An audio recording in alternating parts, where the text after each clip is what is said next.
তেন্তে মনুষ্য আমি কিয় ভজনা কৰিব? আমি ভজনা কৰাৰ কাৰণে ভগৱন্তই যিবিলাক দেৱতা সৃজন কৰিছে তেওঁলোকক ভজনা কৰিব লাগে।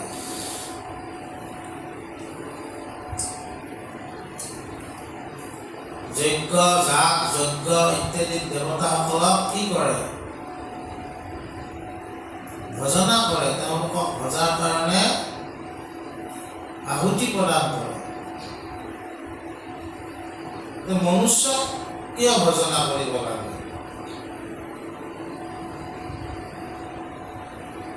তেতিয়া ভগৱন্তই অক্ৰূৰা বুলি কৈছিল নহয়, যে অক্ৰূৰক কৈছে যে এইটো নকবা, এনেকুৱা বচন নকবা। কাৰণ কিয়? সন্তসকল মনুষ্যই জন্ম লয়। মনুষ্য জন্মটো সন্ত পুৰুষৰ সৃষ্টি হয়।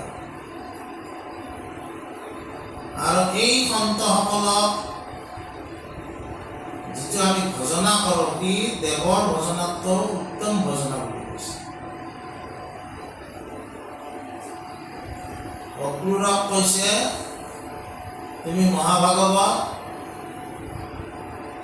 তুমি নাভাবিবা তোমাক ভজনা কৰিলে মোক পাব। অৰ্থাৎ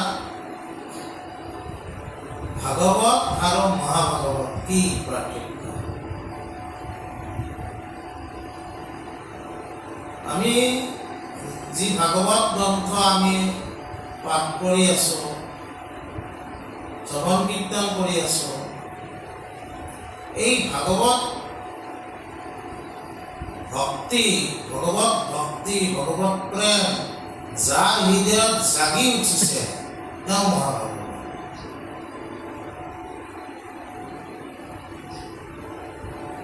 তাৰমানে ভগৱত ভক্তি প্ৰেমৰ কাৰণে ভাগৱত শাস্ত্ৰ উৎপত্তি হৈছে। কিন্তু যাৰ হৃদয়ত এই ভগৱত ভক্তি প্ৰেম জাগ্ৰত হৈছে তেওঁ কি? তেওঁ সাক্ষাৎ মহাভাগৱত। এই অক্ৰূৰক ঠিক তেনেকৈ কৈছে যে মনুষ্য জীৱনত কি হ'ব পাৰে? মহাভাগৱত হ'ব পাৰে। আচৰণ কৰি তেনেকুৱা ঘটনা এটা এবাৰ হাজোৰ ধূপৰগুৰিত হৈছে। হাজোৰ ধূপৰগুৰিত সত্ৰত লক্ষীকান্ত আতৈ তাৰাই মানে ভাগৱত পাঠ কৰি ভকতসকলৰ মাজত আলোচনা কৰি আছে। সেই সময়খিনিতে দক্ষিণ পাৰৰ পৰা কঢ়িয়া মাধৱ আতৈ ধূপৰগুৰি সত্ৰত আহিলে। তেতিয়া মানে লক্ষীকান্ত আতৈ ভাগৱত সামৰি থলে।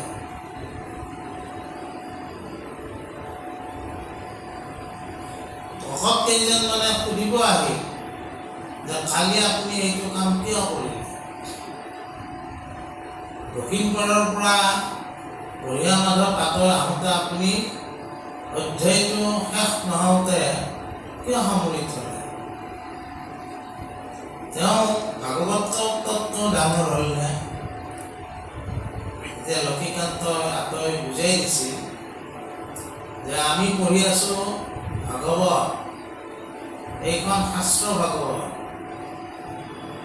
কিন্তু আমাৰ মাজত যিটো আহিছে তেওঁ পাত্ৰ ভাগৱত। তেওঁ ভাগৱত ধৰ্ম আচৰণ কৰে। গতিকে আমি তেওঁৰ সান্নিধ্য পোৱা মানে কি? ভাগৱতৰ সান্নিধ্য পোৱাৰ দৰে হয়। মানে ভকত এজনক ইমান ওপৰত থৈ দিছে। কথাটো বুজা নাই? তাতে অক্ৰূৰক কৈছে, অক্ৰূৰ কোন আছিল? কৃষ্ণৰ খুৰা।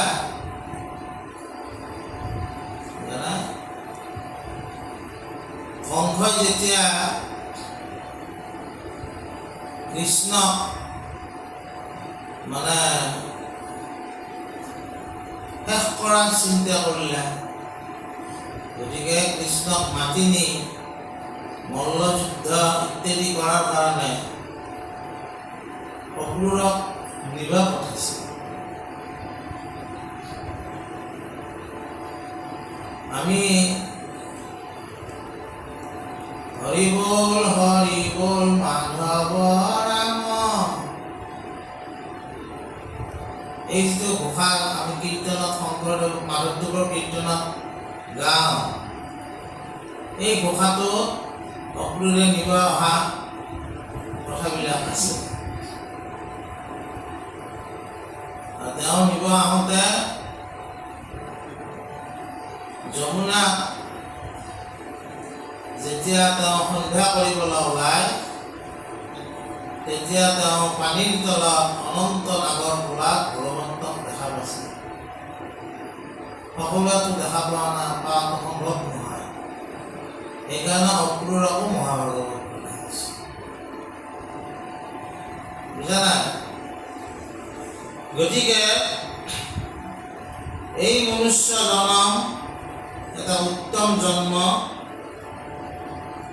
গতিকে মহাপুৰুষ এই জন্মতে হ'ব পাৰে, পুৰুষৰ পৰা মহাপুৰুষ। আমাৰ তেনেকুৱা শংকৰদেৱ মাধৱদেৱ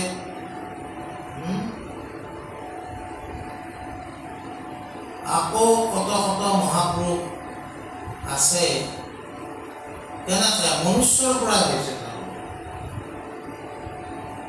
গতিকে মনুষ্য যিসকল সন্ত লোক, মনুষ্য জন্মত যিসকল সন্তলৈ পৰিৱৰ্তিত হয়, তেওঁলোকক যিটো আমি সেৱা কৰোঁ সেইটো ভগৱন্তৰ সেৱাই হয়। আৰু সেইটো দেৱতাবিলাকৰ সেৱাতকৈ সেইটোক শ্ৰেষ্ঠ সেৱা বুলি অভিহিত কৰা হৈছে। আৰু শংকৰদেৱেতো লিখিছে, বিশেষত মনুষ্য গণত যিটো নৰে বিষ্ণু বুদ্ধি ভাৱে সৰ্বদায়ে মান্য কৰে। তাৰপিছত কি লিখছে?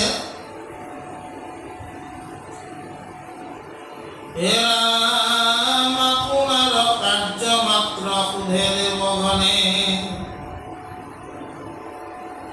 পৰকেশে অনুগ্ৰহ কৰন্ত সজ্জনে, এতে কেশে পৰমাৰ্থ মহন্তেকে দেৱ, তাসম্বাক মাত্ৰ কৰিবাক লাগে,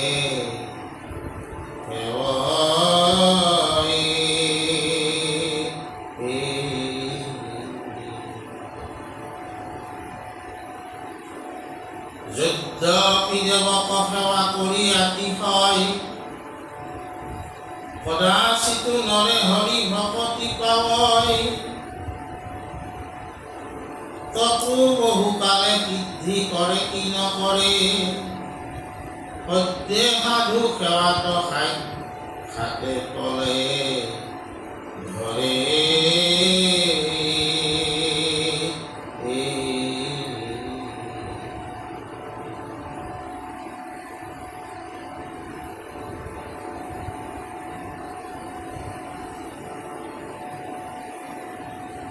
তাৰমানে ভগৱন্তক কৃষ্ণই কৈছে, যিসকলে মোক ভক্তি কৰিব খোজে, মোক ভক্তি কৰাৰ প্ৰথম চৰ্তটোৱে হ'ল সন্ত সেৱা। বিষ্ণু ভকতৰ সংগ লইবা প্ৰথমত, গুৰু মানি শুশ্ৰূষা কৰিব ভাল মত। সেইকাৰণে আমাৰ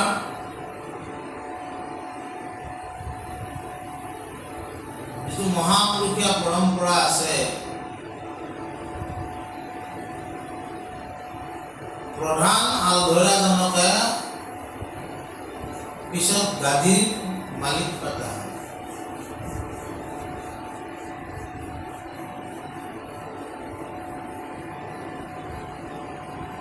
বুজা না? মহাপুৰুষ শংকৰদেৱৰ আল কোনে ধৰিছিল? মাধৱদেৱ। শব্দটো শুনিলেই আমাৰ কিছুমানৰ খঙে উঠিব, মোক আলধৰা বুলি ক'বা আছে।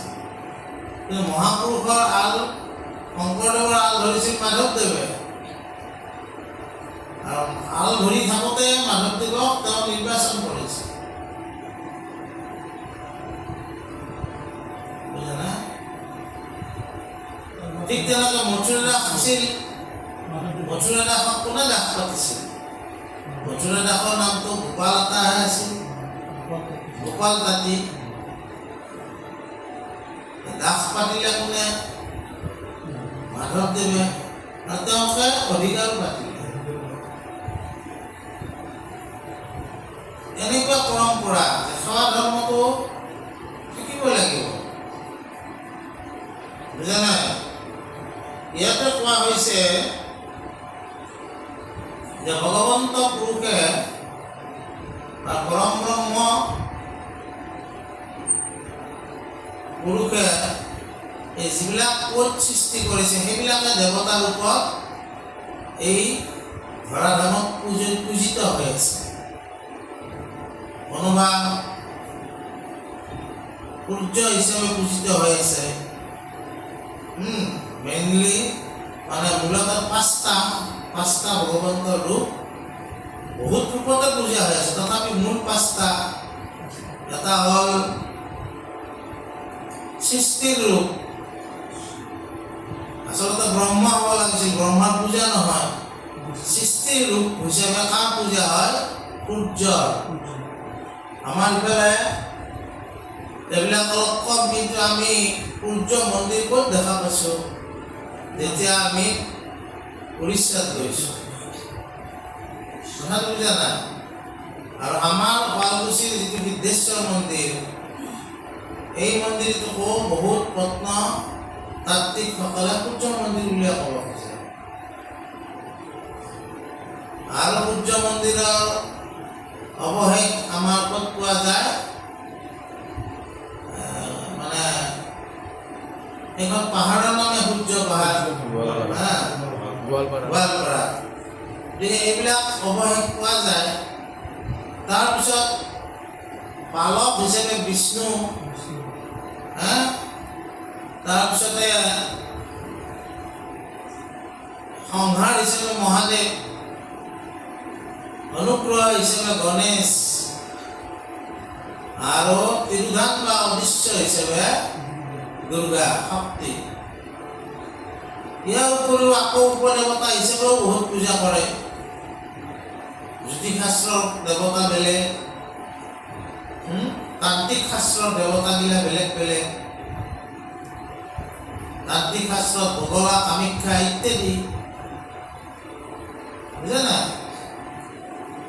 এখানে মন্ত্ৰ তন্ত্ৰ যজ্ঞ যত তপতীৰ্থ পুথিহত হৰিনাম সভাটো অধিক। এই সমস্ততকৈ কিন্তু হৰিনাম অধিক। এতিয়া কথাটো হৈছে কি, আমি কিয় কৈছোঁ এইবিলাক? যে এই মহন্ত বা সাধুসকলক আমি সেৱা যদি কৰোঁ, তেওঁলোকৰ যদি শুশ্ৰূষা কৰোঁ, এই মহন্ত বা সাধুসকলে বহুত দ্ৰব্য বস্তু নিবিচাৰে আমাৰ তাৰ পৰা। কেৱল তেওঁলোকক আমি শ্ৰদ্ধা কৰিব লাগে। তেতিয়া কি হয়? দেৱতা এজনক পূজোতে যিটো ফল নাপাওঁ, সাধুজনক পূজোতে তাতকৈও বেছি ফল পাব পাৰোঁ। আমি বহুত পিছলৈ নাযাওঁ। জোকাৰ বুক নে কি আছিলে, কি হয় এইটো? এমাজনৰ নেকি?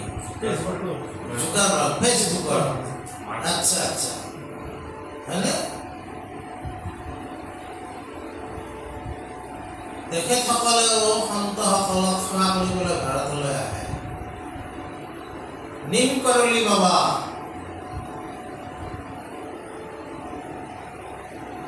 এজন আছিল, তেওঁ সেৱা কৰিবলৈ আহে। সাধুটো বিভিন্ন পন্থত থাকিব পাৰে।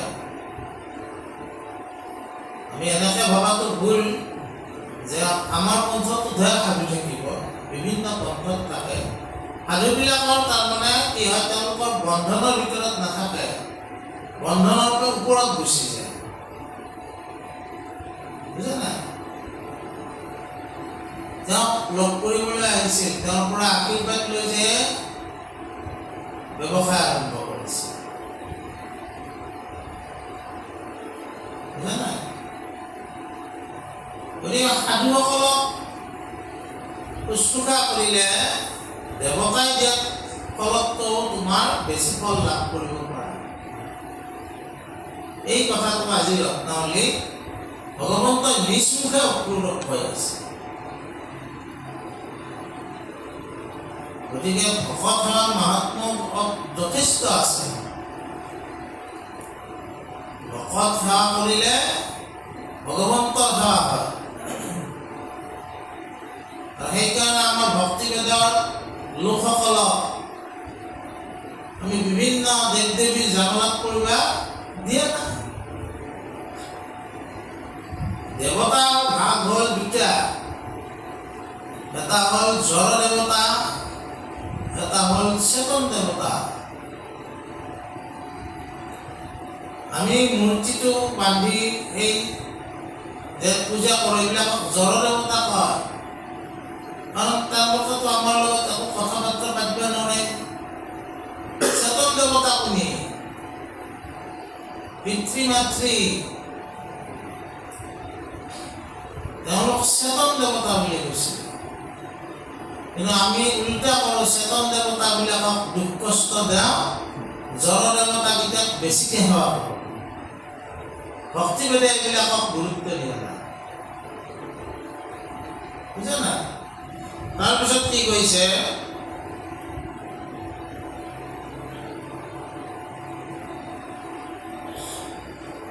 তাতে শেষত সংগ শ্ৰেষ্ঠ দেৱতা কৰি শুনা বহু মুচুকুন্দ বচন উদ্ধাৰী অনন্ত কৃষ্ণক স্তুতি মুচুকুন্দৰাই শুনিয়ক প্ৰভু মোৰ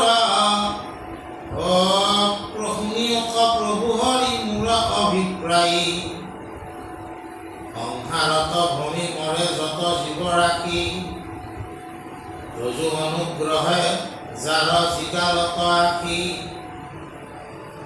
ভগবন্ধ অপবৰ্গ সীমা ভৈলতে যেবে বৈষ্ণৱজনৰ সংগ ইটো পাবে তেবে জগত ঈশ্বৰ তুমি মহন্তৰ গতি তজুপদে শব্দ তাৰ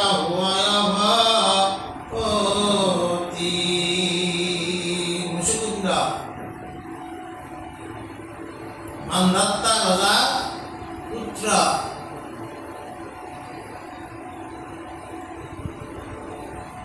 ইক্ষ্বাকু বংশ, ইক্ষ্বাকু বংশ মানে সূৰ্য বংশ, ৰামৰ বংশ, বুজা না?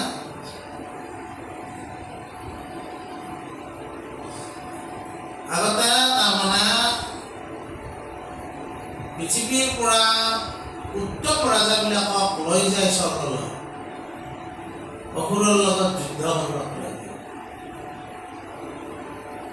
তেনেকৈ এটা শতাংগ আছিল, এটা মুচুকুন্দ আছিল।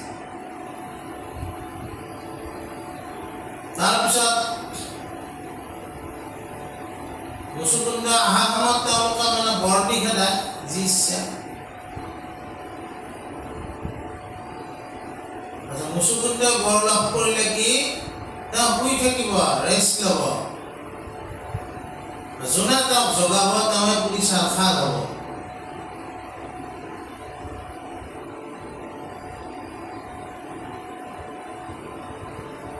এইবুলি গুহাত শুই আছে। থাকোঁতে কাল যমন আপোনাৰ কংসৰ ভাৰ্যা দুগৰাকী জৰাসন্ধৰ জীয়েক আছিল।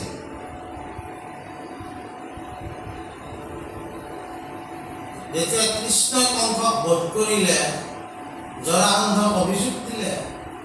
সেই সময়ত জৰাসন্ধ মগধৰ ৰজা। মগধ যিখন মানে দেশ, আজি বিহাৰখনৰ নাম পুৰণ নামটো মগধ আছিল। আৰু মগধ আগৰ পৰাই বৰ শক্তিশালী।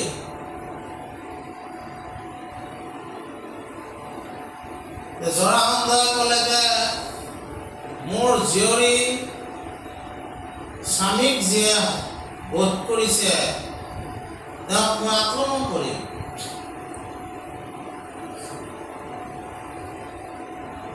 এইবুলি জৰাসন্ধই ১৭ বাৰ আক্ৰমণ কৰিছিল।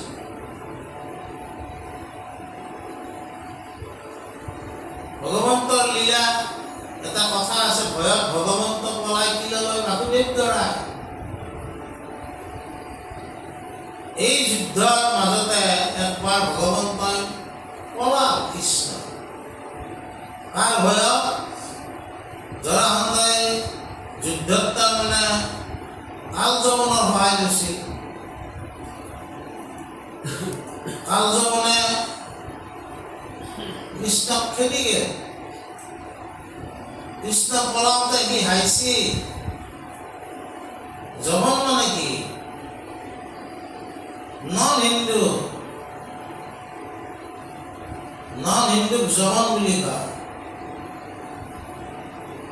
কৃষ্ণৰ সময়তো নন হিন্দু আছিল, তেওঁলোকক যবন। সেইকাৰণে আমাৰ যবনৰ চান্ধাই, বুজি পাইছা না? তাৰপিছত আৰু এনেকৈ খেদি যাই আছে, কৃষ্ণই এইটো লৈ যাই আছে। কৃষ্ণই গুহাটোৰ ভিতৰত সোমাই দিয়া অন্তৰ্ধান হ'ল। কালযবনে বোলে অ' তই এটা শুই আছা। মুচুকুন্দক যেতিয়াই মাতবা মানে জোকৰি মাতি দিলা, মুচুকুন্দই চকু মেলাওঁতে কালযবন পুৰা গেল। কৃষ্ণইতো সেইকাৰণে তোক লৈ গৈছে। কৃষ্ণই তোক মাৰি পেলাই তোক ভাল গতিকে দিব। কৃষ্ণৰ হাতত যিসকল বধূ হ'ব তেওঁৰ গতিটো ভাল হ'ব, কিন্তু তেওঁৰ ভাগ্য থাকো গতি নাই। গতিকে কৃষ্ণই তেওঁক বধ নকৰে। বুজি পাইছে না নাই? কৃষ্ণই তেওঁক বধ নকৰে। আৰু বধ কৰিলেও তেওঁ পৰম গতিয়ে পাব না। তাৰপিছত মানে কি হ'ল, মুচুকুন্দই যেতিয়া সাৰ পালে, তেতিয়া কালযবনক যেতিয়া পুৰিচাৰ খাই হ'ল, তেতিয়া কৃষ্ণই দেখা দিলে। ভগৱন্তক দেখাটো ইমান সহজ কথাটো নহয়, বুজা না? গতিকে সেই সময়ত মুচুকুন্দই ভগৱন্তক সেৱা কৰি কি কৈছে যে সংসাৰৰ বন্ধনত থকা জীৱবিলাকৰ মুক্তিয়ে হ'ল সীমা, কিন্তু সন্তসকলে সেই সীমা অতিক্ৰম কৰি যায়। মুক্তিটো তেওঁলোকে নাথাকে, তেওঁলোক ৰসময়ী ভক্তিতহে থাকে। কথাটো আমি কি কৈছোঁ যে সংসাৰৰ বন্ধনত থকা জীৱবিলাকৰ মুক্তিটো হ'ল সীমা, পৰম পদ। কিন্তু সন্তসকলে এই পৰম পদকো আশা নকৰে, তাকো অতিক্ৰম কৰি পেলাই কি কৰে? ৰসময় ভক্তিহে আশা কৰে। এই কথাটো মুচুকুন্দৰ মুখেৰে মানে মুচুকুন্দে প্ৰাৰ্থনা কৰি ঈশ্বৰক কৈছে। আৰু কি কৈছে যে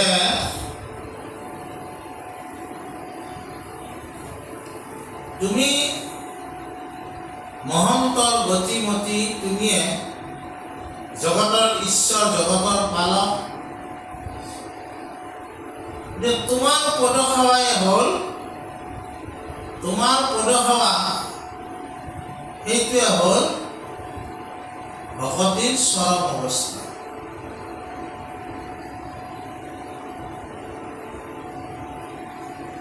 আৰু তোমাৰ পদৰ তলত থকাটোৱে হ'ল ভকতিৰ চৰম অৱস্থা।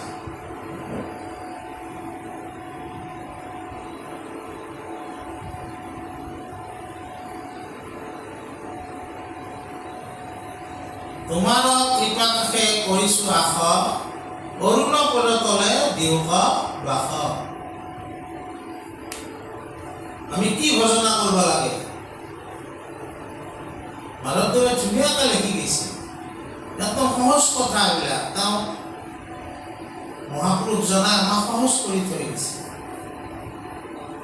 গোপীনাথ গোবিন্দ ৰাম কৃষ্ণ হৰি ভজো তোমাৰ পদ কমলত ধৰি। কি বুজিব দিছে? পদ কমল। ভজো গোবিন্দ তোমাৰ পাই। পাই মানে কি? চৰণ। মুকন চাৰিবা সেৱক নাই। ৰাম কৃষ্ণ গোপীনাথ গোবিন্দ ভজো তজু পদ অৰবিন্দ। প্ৰণত পালক দেৱ গোবিন্দ ভজো তজু পদ অৰবিন্দ। মোৰ প্ৰভু নাৰায়ণে হৰি হৰি তোমাৰ চৰণ মনে ভজো। তোমাক জানি ভৱ সিন্ধু মাজে মজো। চব পদৰে কথা কৈ আছে এতিয়া। ভুৱন মোহন ৰাম বুজিলো তোমাৰ পাৱে। আৰু ভজো পাও। মহা মহা পাপী জালনা মজপি উত্তম পদক পায়। ৰাম কৃষ্ণ নাৰায়ণ নিৰঞ্জন নিৰাকাৰ নিৰ্বিকাৰ নিৰাময় হৰি। চিদানন্দ সদানন্দ পুৰুষ পৰমানন্দ ভজো তোৱা চৰণত ধৰি হৰি। ৰাম বিভু প্ৰভু অনন্ত ইত্যাদি চব চৰণ।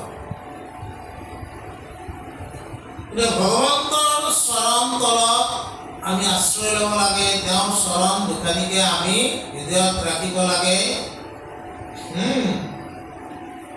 আৰু তেওঁৰ চৰণৰ সেৱা কৰাৰ কাৰণে আমি কৃষ্ণ স্থানত যাব লাগে। বুজে নাই? এই কথা মুচুকুন্দৰ মুখেদি আমাক কৈছে। তাৰপিছত কি কৈছে? তৰে দেৱে সিটো ঘূৰ সিটো সুখে ঘূৰ সংসাৰক। থৈলো এই মানে মুচুকুন্দৰ বাক্যক। সাধু সংগ বিনে সদ্যে নোখোজে ভকতি। এই মাত্ৰ তাৎপৰ্য দেখাইলো সম্প্ৰতি। সাধু সংগে সদ্যে ফল যেন মত। দেখাও স্পষ্ট কৰি ভগৱন্তৰ বাক্যত। এতিয়া কি কৈছে যে সাধু সংগ বিনে আৰু ভক্তি নোখোজে। ভক্তি কৰিব লাগিলে মনটো শুদ্ধ কৰিব লাগিব। মন কেতিয়া হ'ব? শ্ৰৱণত শুদ্ধ হইলো মন। ঈশ্বৰ কথা সাধুৰ মুখে শুদ্ধ লাগিব।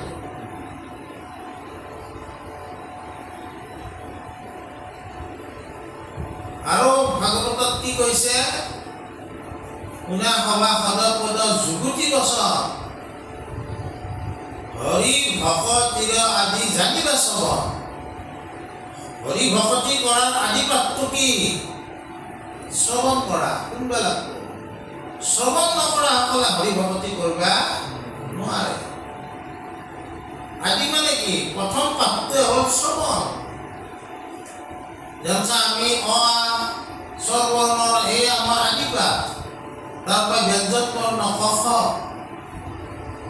হয়নে নাই? ইংৰাজী মিডিয়াম বিলাকৰ ABC। প্ৰথম আদি পাঠ সেইটোৱে।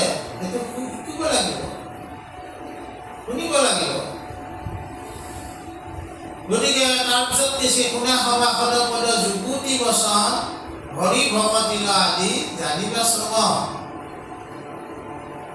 মহন্তৰ মুখে কথা শুনে প্ৰথমত তেবেকে পুৰুষে পায় ভকতিৰ তত্ত্ব। 2 নম্বৰ লাইনটোত কি ক'লে? মহন্তৰ মুখে কথা আমাক প্ৰথমতে শুনবে দিছে আৰু ভকতিৰ তত্ত্ব নাজানিলে তুমি কি আগবাঢ়িবা? কথা শুনি লেখে গুচে মনৰ অসম হয়। এই সন্তৰ মুখত কথা শুনোতে শুনোতে তোমাৰ ভিতৰত যিবিলাক খং হৈ আছে এইবিলাক আঁতৰ হ'ব।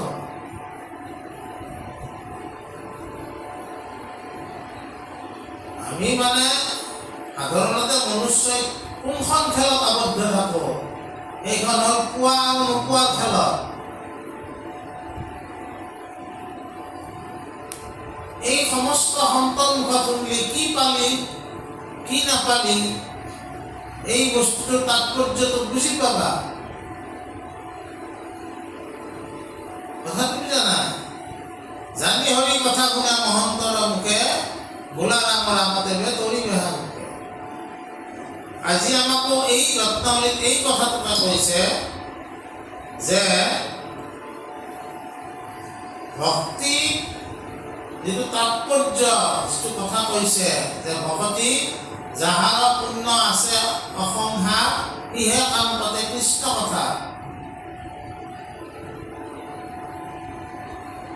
ভক্তি কৰিব লাগিলে সাধু সংগ অনুসৰণ কৰিব লাগিব। তাৰপিছত মানে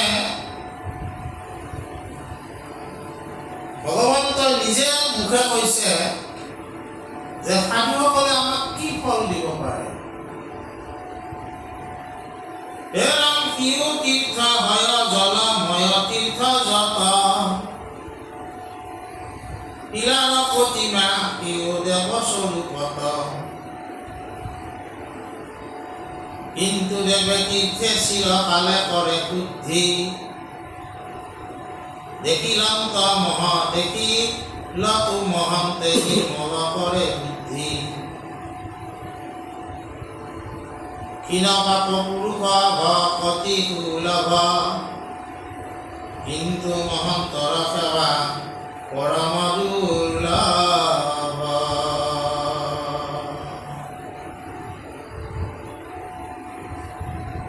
দেৱে সাধু সমসংগে সমেত হৈবে কদাচিত হে নামিবা মনত ইটো শংকা বিপৰীত। দেৱে নপৱন্ত দুখে শংকৰ সংগতি মুনিগণ আগে কৃষ্ণ দেৱ নিগতি।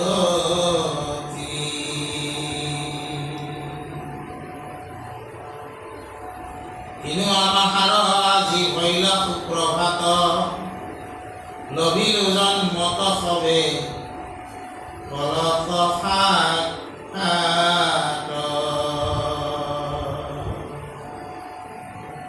যাক দেখিবাক নপাৱন্ত দেৱগণ হেন তোমাৰ হাত আমি হৈলো দৰ্শন। আমি অল্প পুণ্যমতী একোৱে নজানো তীৰ্থস্থান আদিক তপস্যা কৰি মানো।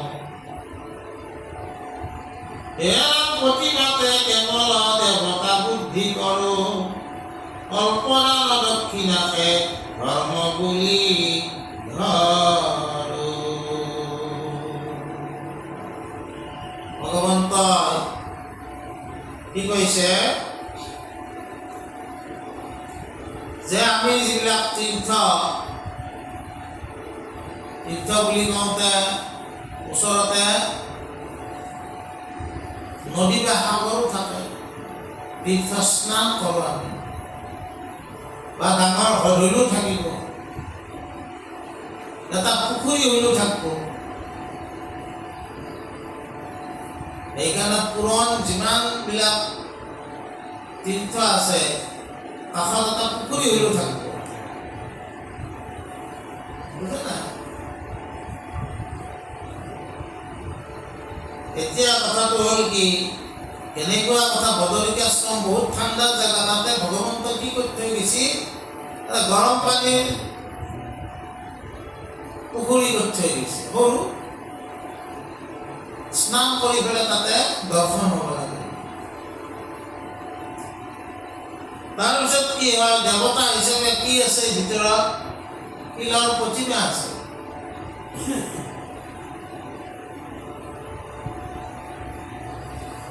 আজি আমাৰ ৰত্নাৱলীয়ে কৈছে যে সেই তীৰ্থ বা তীৰ্থ স্নান বা এই দেৱতাসকলক ভগৱান জ্ঞান এই সমস্ত আমাৰ মহন্ত কাৰ্য নহয়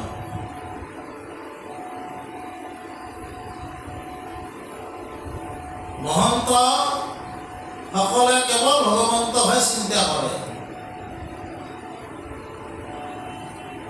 তেওঁলোকে হৃদয়খানে তেওঁলোকৰ ভগৱান হৃদয়তে ভগৱানক স্থাপন কৰে এইকাৰণে তেওঁলোকে ভগৱানক বিচাৰি তীৰ্থ নকৰে আমাৰ দিহানাম কিছুমানত আছে নহয়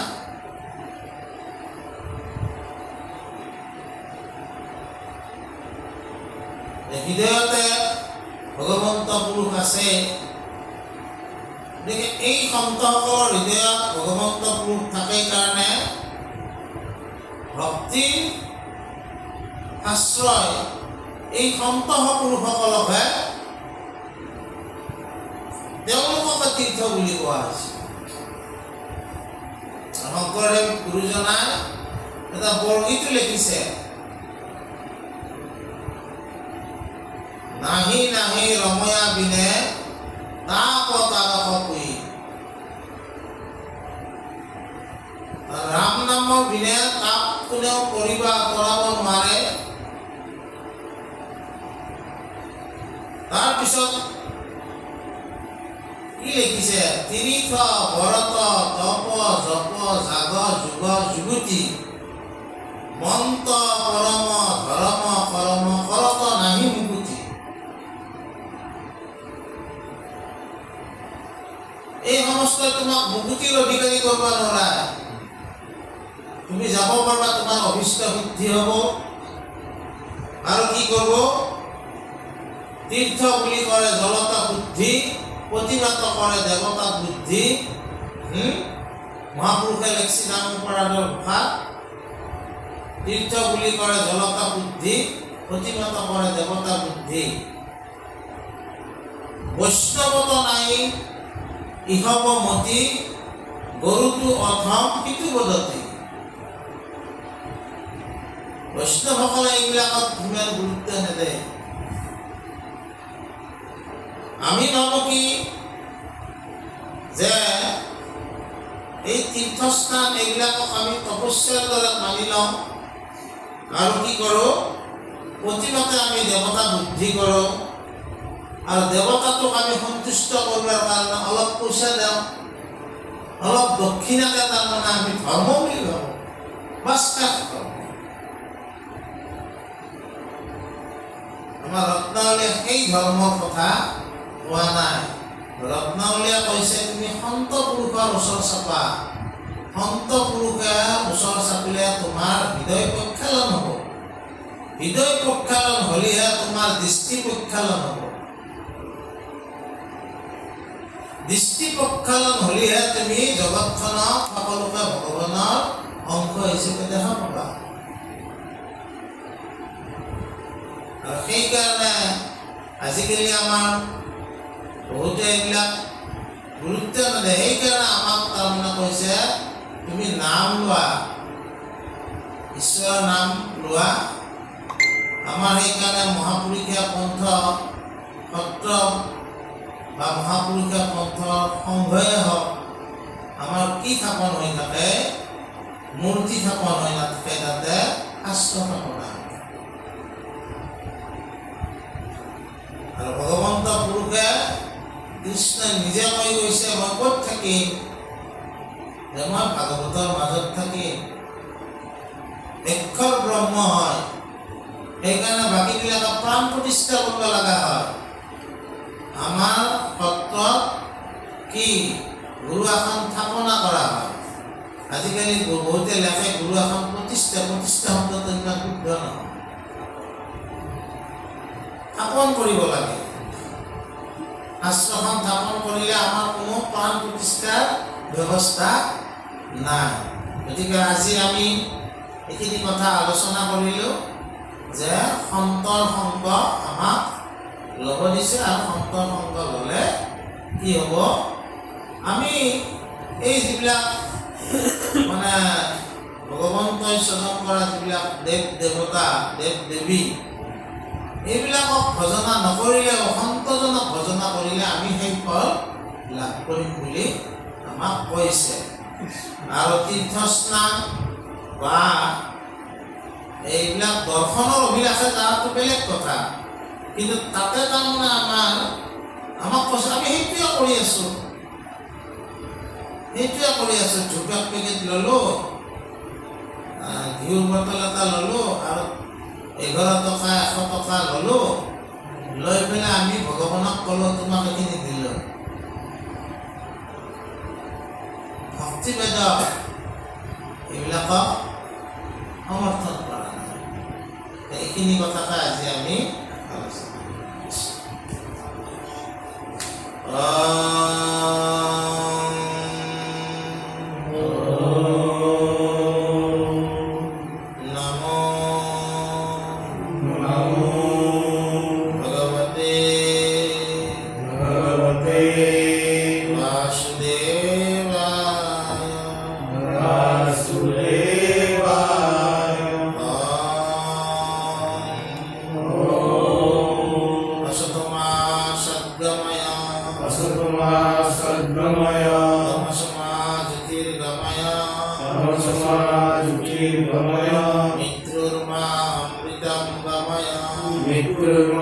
अमृतं गमय